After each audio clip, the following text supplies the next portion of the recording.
All right, hello, ladies and gentlemen, and welcome back to another episode of Season 3 of the Rule 34 podcast. I'm your host, Jack, joined by my guest, Mr. Stoolies.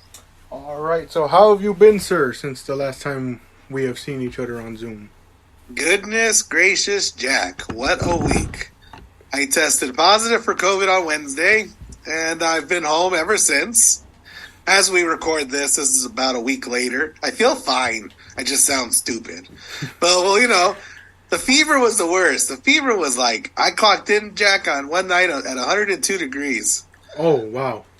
And I'm like, I need to put a towel on my head. I need to put the fan on. I need to open a window. But, the cough was never that bad. None of the other part of it was... Someone started calling my phone. I hope that didn't interrupt the podcast too much.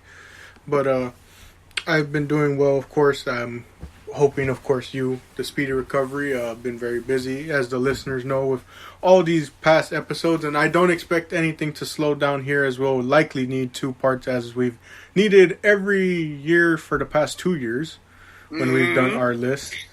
And funny enough, sir, while I was doing this list, the curiosity got the best of me, if you want to say.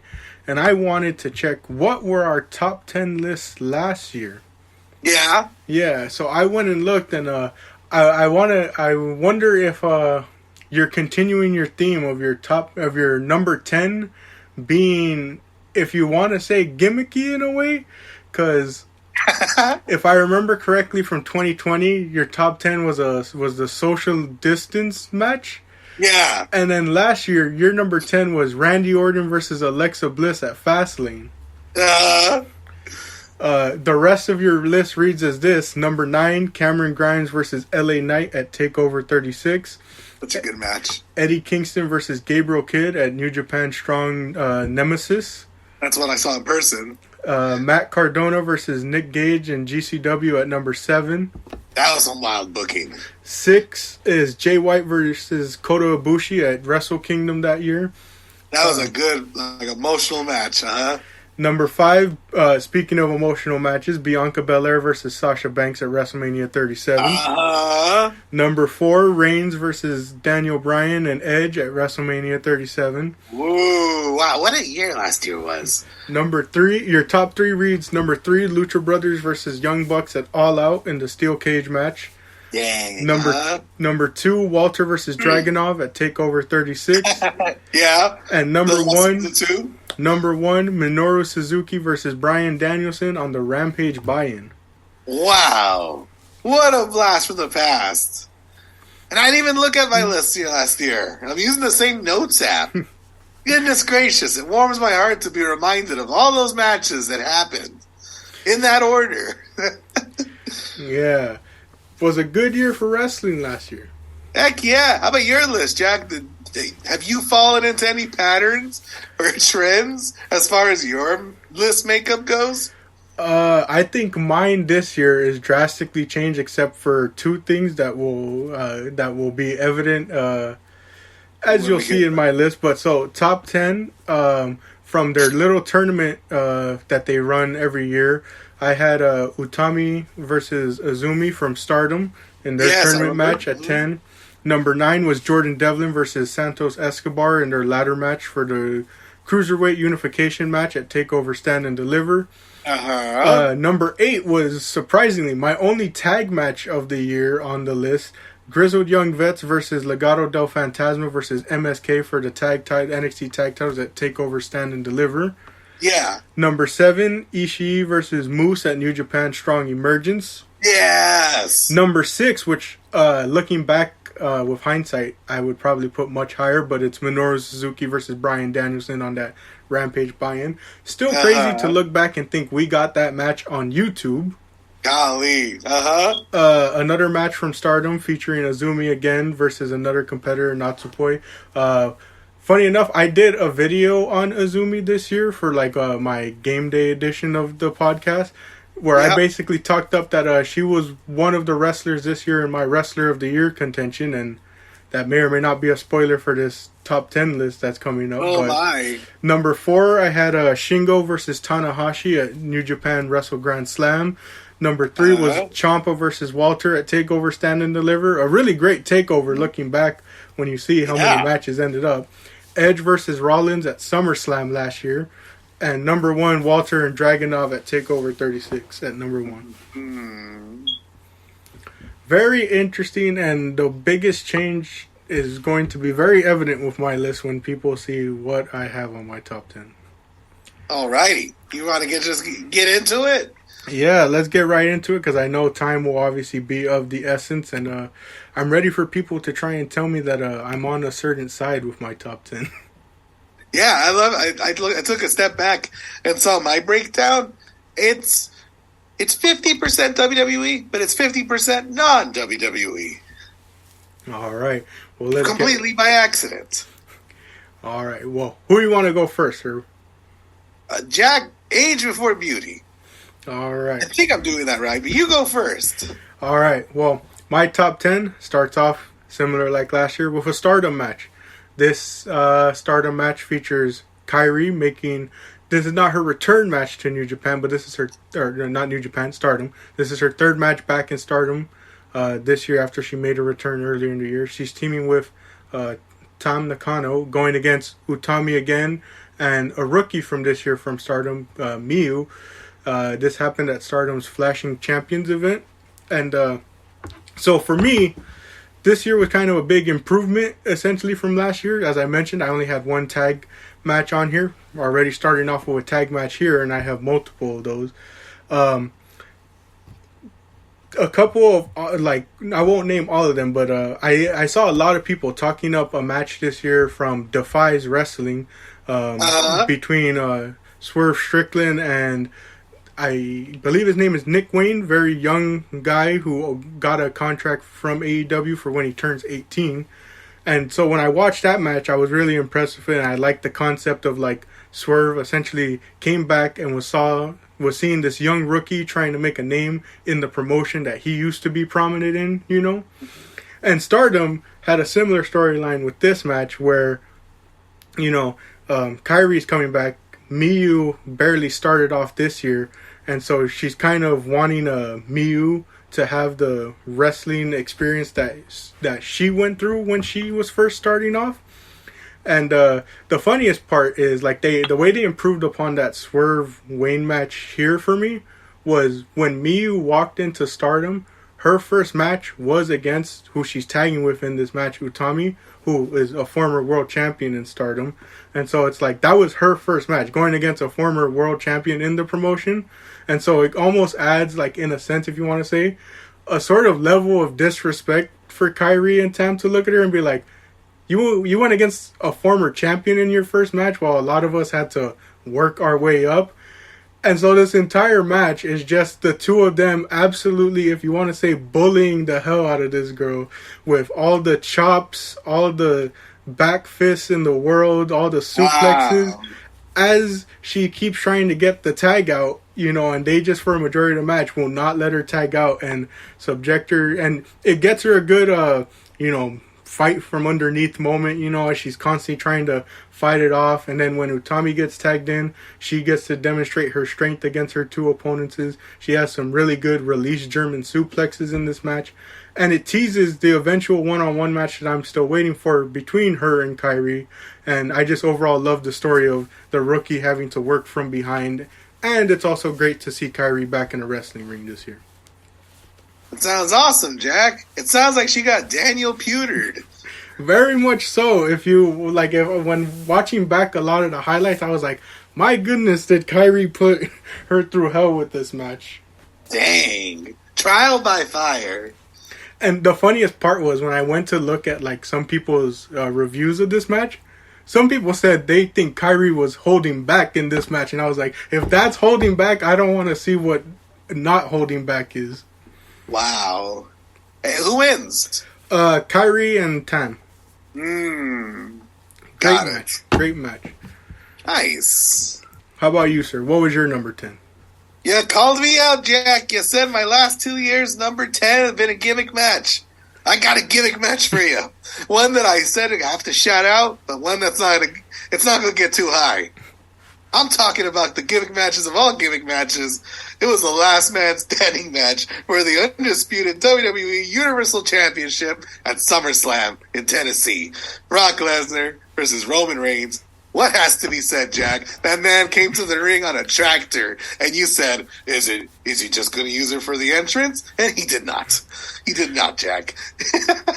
All the way from the announcement where he announces himself, and he chucks that microphone perfectly into Roman Reigns' unmoved hand, to the point where he lifts a corner of the ring from the ground with the tractor, almost killing Roman Reigns. It was just a spectacle beyond spectacle. Definitely. I thought with my sister and her family, they were in something that they've never watched. And my sister called Austin Theory the Riddler because of his green box. Oh, man. I agree with you there, sir. A very spectacle match, a very entertaining match just for that tractor use. And plus, a lot of the wrestling in it was, of course, very good. And you know what's funny? I'm thinking about it and reflecting. Like, Dean Ambrose should have fought this Brock Lesnar. Yeah. Dean Ambrose would have had a better time against this Brock Lesnar. Most definitely. But there you go. My number 10. Very entertaining number 10, and I like the consistency with you, sir, with your number 10 picks. Moving on to number 9. My number 9. Funny enough, I've previously mentioned it in our top 10 list. I was always kind of iffy about putting TV matches on here.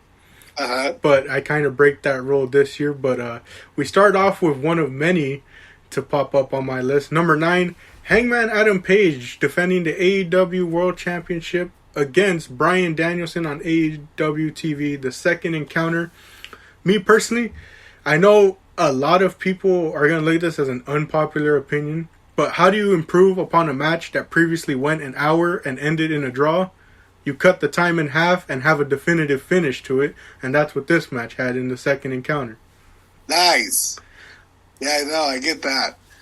Because I remember watching the Winter is Coming match and just sitting there in awe going, are they really going to go the full hour?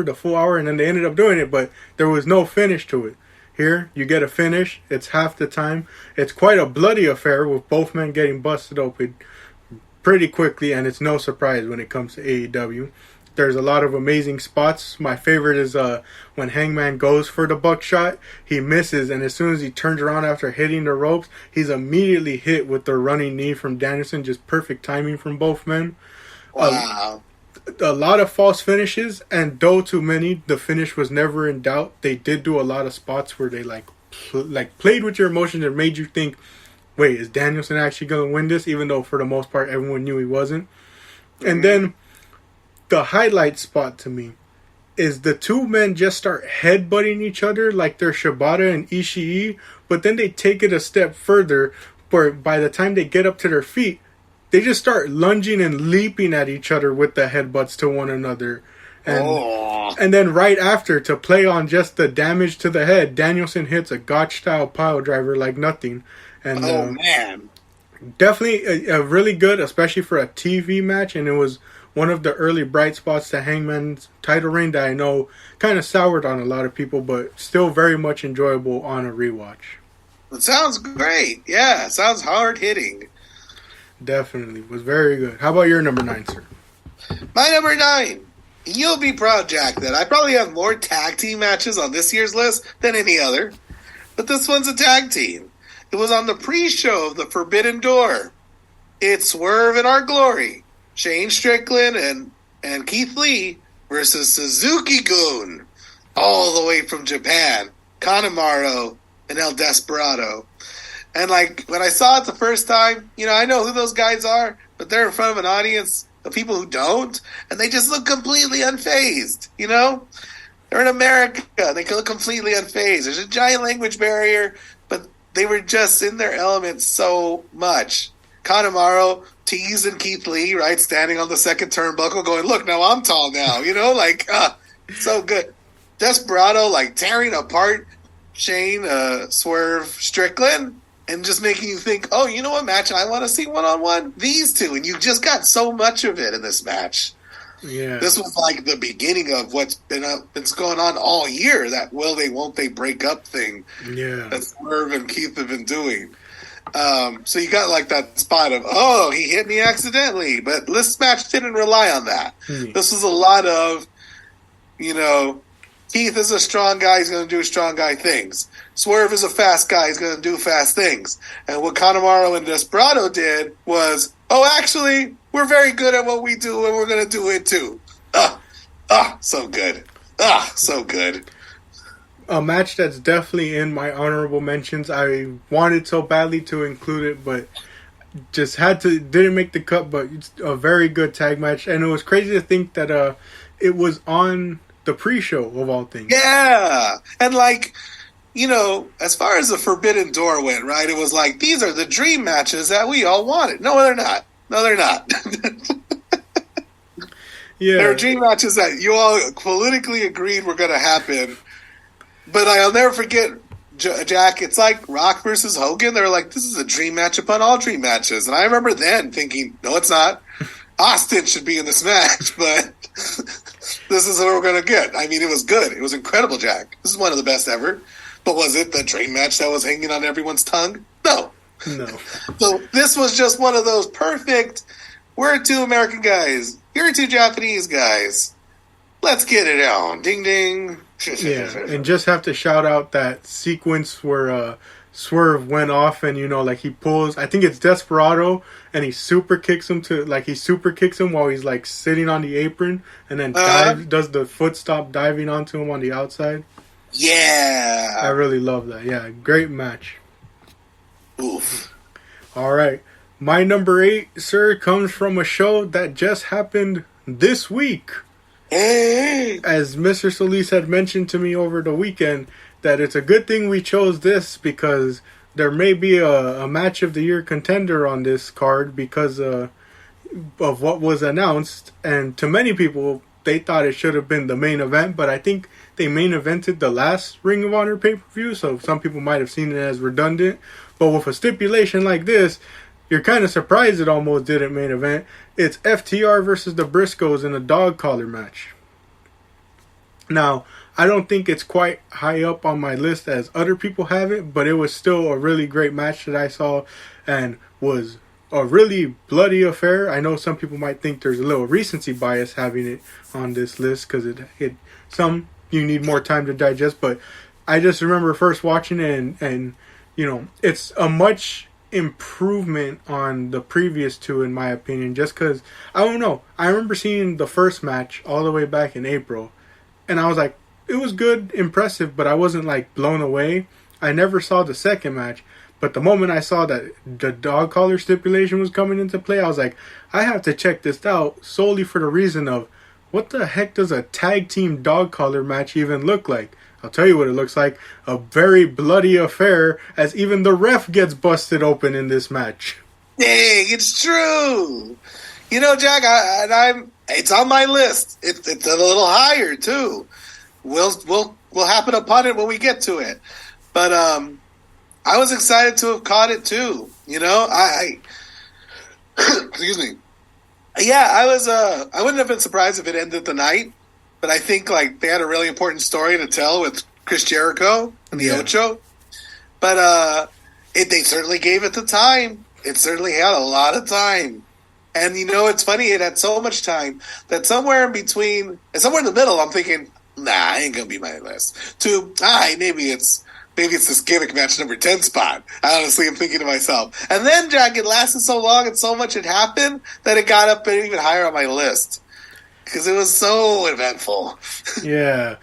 You have Cash using the chain to drag one of the Briscoes onto the floor. They've done that spot previously. How did they improve upon it? He lands on a stack of chairs on the outside just piled up, and you just look at that and go, you thought the chains were going to be the most brutal part of this match, but then you have a spot like that and you're just like, oh my gosh. Then not even 5 minutes into the match, two of the members are already busted open and the other two are fighting off in the crowd somewhere and they have to go to split screen it, and it was just very entertaining all around, and then I like the finish where, Dax is just there struggling with one of the Briscoes having him locked in, and Cash is desperately trying to reach out to him to prevent him from tapping. Little shout out to maybe a former group known as DIY with that, and their matches. But it doesn't work for them because Mark Briscoe's got Cash by the dog collar, right? Yeah. And what's his name? Jay Briscoe? Jay Briscoe? Yeah, he's got like that crossface with the chain on Dax. Yeah. I'm still looking, Jack, for that. I'm still looking for that reason to care about FTR. And this match was more of a Briscoe match than an FTR match. I've seen Briscoe matches. This was a Briscoe match, Yeah. But I always knew they were cool, and heavy. But it was nice to see FTR step it up, and they do this funny cheeky thing. They wear white trunks because they know it's going to be bathed in blood in about half an hour. Yeah. Very good match for sure. How about your number 8, sir? My number 8. We're going across borderlines. We're going to cross that forbidden door, Jack, and we're going to enter into a different territory. We're talking about our friends in Florida, Impact. And I'm going to call out Josh Alexander defending the Impact Heavyweight Championship against Eric Young at Slammiversary 2022. Oh, wow. Let me hear about this. I actually haven't heard about this. So Slammiversary was a big old thing this year because I think Impact turned 20 or 25. It must have been 20. I think in 2002 is when TNA started. Yeah. So the whole night's about that. The whole night's looking back at, this funny little engine that many people said that they couldn't. Yeah. And it's defying all expectations, right? Mm-hmm. Those guys are having banger after banger matches. And they're like the wrestling's best kept secret. So Slammiversary was an event. It was going to happen on Fight. It was cheap enough one weekend. I'm like, you know what? I'm going to tune in. And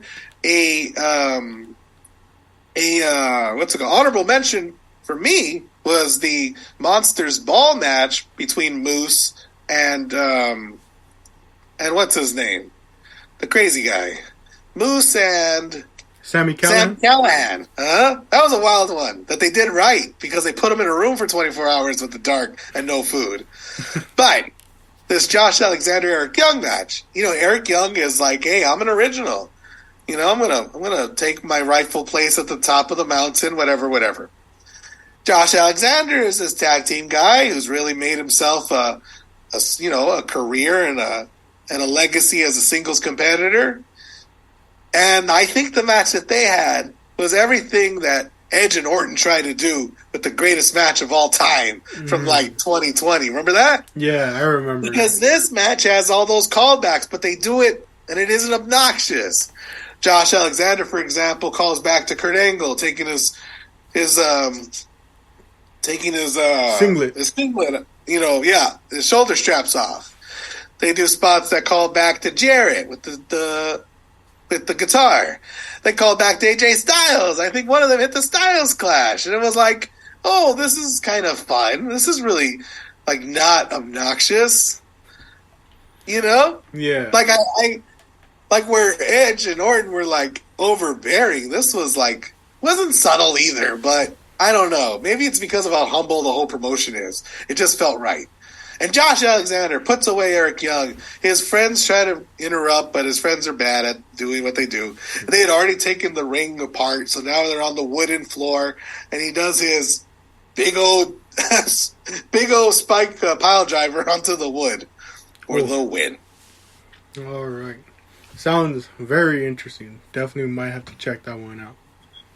All right. Moving on to our number 7s. Sir, I've had a lot of serious wrestling so far, so let me take it to the comedic side a bit. We're back with Stardom, and this is honestly one of the funniest matches I've watched in a while, and I think I brought it up to you before, but it was months before, when it first happened. And I remember showing my dad, and I even when rewatching it with my dad, I just couldn't help but just laugh. And maybe it's just because it's my comedy, and I don't know how much people would enjoy it. But so Stardom announced this as their first ever cage match, and it ended up being their second ever because a match that was announced ahead was turned into a steel cage match as well, and it went on before this match, so it was very confusing because it was like, okay, what went from first time ever is now second time ever. And to make because the cage was there, huh? Yeah, and what made it worse is they did them back to back, so they didn't have to worry about taking the cage down and putting it back up. Oh no, I remember when this happened. Yeah, so the first one is a lot more serious, but I enjoyed this one just because of how comedic it is. It's a 3-on-3 battle between two factions in Stardom, between the faction Stars and the faction Queen's Quest. And so what makes it funny to me is that it's a 3-on-3 cage match, and the catch is half of the competitors are scared to death of being in this match, and the cage itself doesn't help because you look at it and it looks so flimsy and unstable, and you're like, yeah, I wouldn't want to be in that thing either. And the only way to win the match, as opposed to the previous match, to make this one different, you have to escape the cage to win.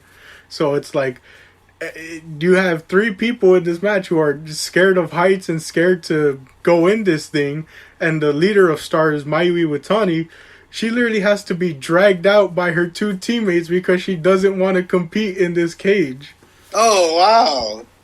And they play upon this with the immediate start where the bell rings and the two leaders, Mayu and Utami, both try to escape, and the two other members try and like hold off the others, but they just go to try and keep them out.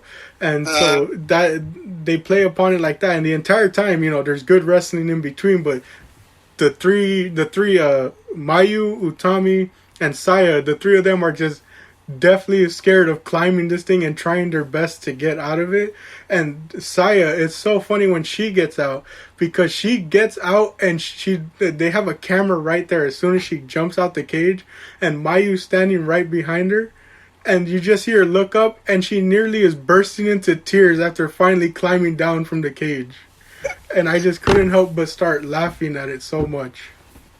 So you said three people were deathly afraid of the cage. Were they on the same team, or did each team have members that were deathly afraid of everything going on? Yeah, it was each team, and Queen's Quest has the disadvantage because Utami and Saya are the two that are very afraid of this cage and its height, and it's only Mayu on Star's team, where Stars has the advantage because Hazuki and Koguma are the two that they don't care. They're like jumping off this cage like nothing, and Queen's Quest only has Azumi, who makes what is this her? No, this is her first appearance, but she made 2 appearances on the last year's list. But they show this by, you know, obviously those three being the ones that aren't afraid, and they even double down on this where Azumi hits a double foot stomp from the very top of the cage down to the ring. And that doesn't even win it, because then Koguma is battling off of Azumi, and she climbs to the cage, and you think she's going to do a moonsault off of it onto Azumi laying in the ring, but instead she looks to the outside where the rest of the team that escaped is waiting, and the other stablemates that are there like ringside, like the young lions to provide water and cold spray, they all are just staring at her like, what the heck is she going to do? And she jumps out onto all the people on the outside to win the match for Stars. Wow. So, to some, there might not be much there match-wise, but the story and comedy to me made it that it landed at number 7 for me. Right on. How fun. Yeah, very entertaining. How about you, sir? What's your number 7? My number 7 is another tag team match with a lot of story behind it. We going back, Jack, all the way to January 1st, 2022. It was the first day of the year. It's the first event of the calendar year, and it's the New Day versus the Usos for the SmackDown Tag Team Championships. I think I remember this match. Yeah, it was one that we were talking about right away. It's like, this is going to make my list. And if I watched more wrestling, Jack, over the year, it probably would have been knocked out by something.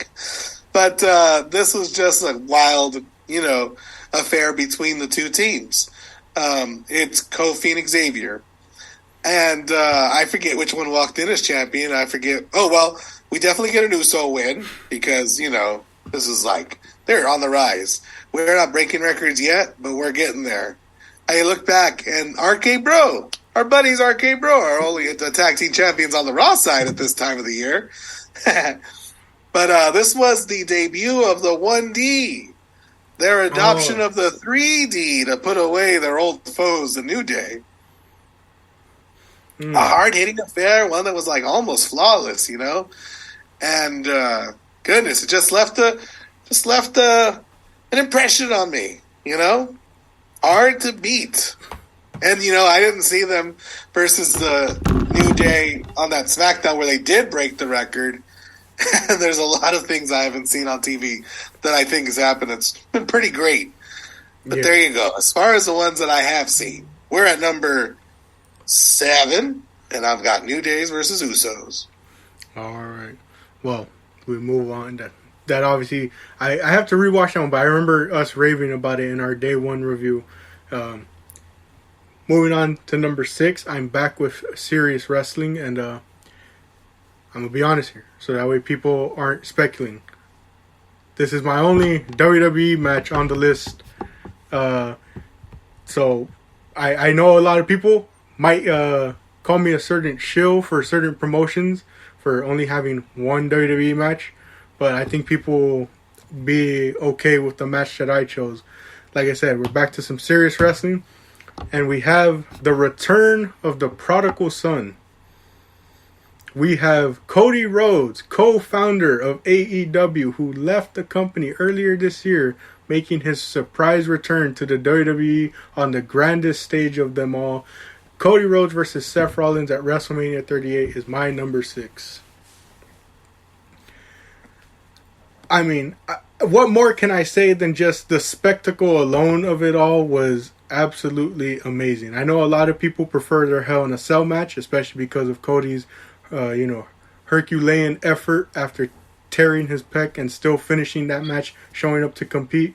But I think the WrestleMania one is still my favorite out of the 3, just because the whole atmosphere around it, the fact of like, we knew he left AEW and we knew there was a chance he was coming back to WWE, but nothing was certain until that day happened, you know.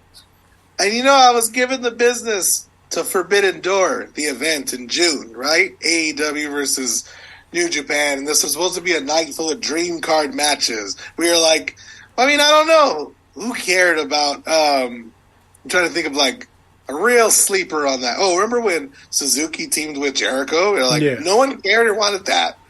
Yeah. But Cody versus Seth was something everybody wanted, and it seemed just out of reach. We're like, but it might not happen. It might be somebody else. They're going to pull the rug under us, Jack. This company has done this to us time and time again. And just the reward for one's beliefs and hope was so much of my enjoyment for that match.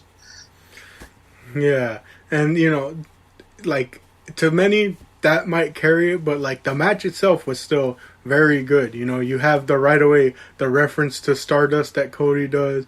You have Rollins trash talking him, telling him welcome back to the big leagues. You know, the spot where Cody, you know, does a throwback and starts using all his other family members' moves. You know, he does Dustin's what is it called? You know, the slam that he does when he sends him off the ropes, brings him back and does a slam. He does the bionic elbow, of course.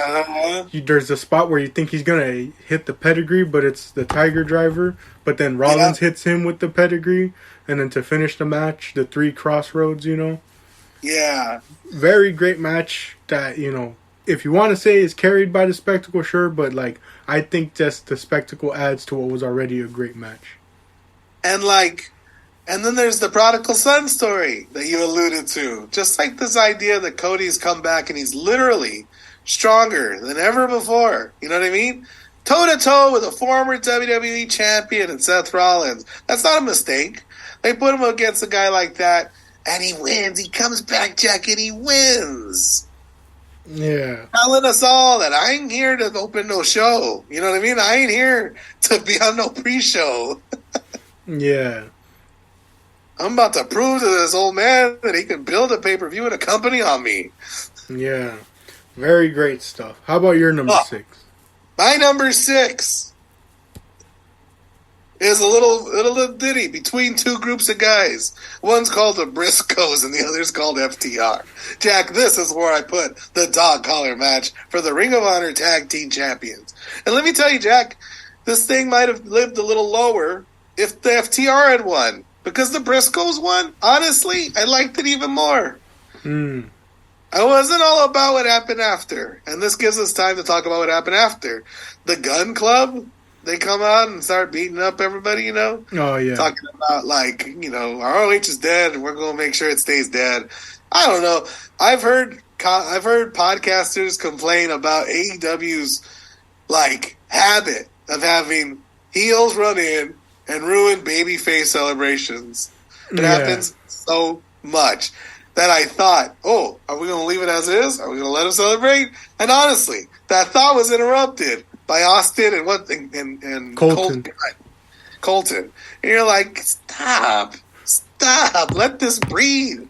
Let it breathe for 2 seconds. Yeah. That is one criticism I've always had is that, you know, they're very quick paced, especially when it comes to TV. You know, it's more upsetting that on a pay-per-view they didn't give it more time to breathe because you can be more lenient with time on a pay-per-view.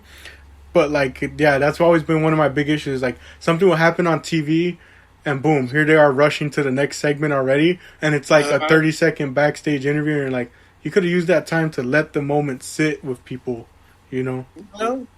You know, I'm just saying. This is a pretty big. Unless you're taking for granted how big this moment is, you know. Yeah, and like especially because you already know the eventual story coming out of this is going to be you know, is this the downfall of FTR and losing all the titles that they hold? And it's like, yeah, long overdue as far as I'm concerned. Yeah, and like when you're going through that, it's like you're gonna only be able to show the pinfalls and not like anything that happened afterward. Because I don't know who I'm even talking about, but I guess somebody's got it in for the Briscoes. Like they're not allowed to be on AEW TV. So yeah, the Gun Club are the ones that end up like telling them, "Hey, we got a message from them boys." Wink, wink, nudge, nudge. And I can't even realize. I'm like, oh, sure. I guess they're not on AEW TV. So it's even more surprising that they get the win because they got the belts. And what does that mean? Yeah, and it was especially surprising to me because it seemed like this entire time they were building towards a match between FTR and the Gun Club, and then out of nowhere they swerve everyone like, no, here's FTR Briscoe's 3 dog collar match. And I was like, whoa. I'll take it over the match with the Gun Club, but what was the point of building that feud between these two teams? Tasks failed successfully. Most definitely. Oh my gosh. But yeah, it's a very entertaining match.